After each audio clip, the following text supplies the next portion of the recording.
ఓం గం గణపతయే నమః. గణపతి స్తోత్రం శంకరాచార్యకృతం.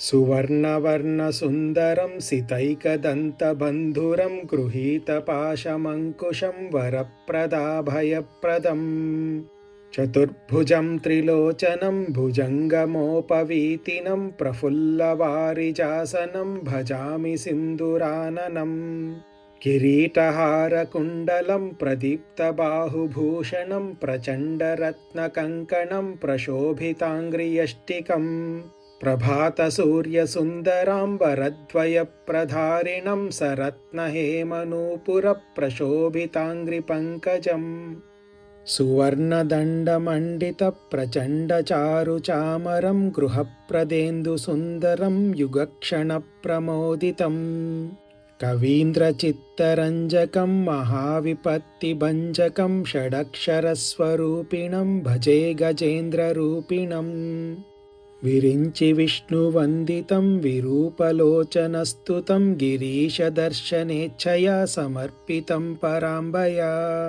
निरन्तरं सुरासुरैः सुपुत्रवामलोचनैः महामखेष्टकर्मसु स्मृतं भजामि तुन्दिलम् मधौगलुब्धचञ्चलालिमञ्जुगुञ्जितारवं प्रबुद्धचित्तरञ्जकं प्रमोदकर्णचालकम् अनन्यभक्तिमानसं प्रचण्डमुक्तिदायकं नमामि नित्यमादरेण वक्रतुण्डनायकम् दारिद्र्यविद्रावरणमाशुकामदं स्तोत्रं पठेदेतदजस्रमादरात् पुत्री कलत्रस्वजनेषु मैत्री पुमान् भवेदेकवरप्रसादात्।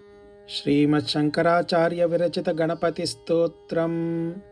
ॐ गं गणपतये नमः।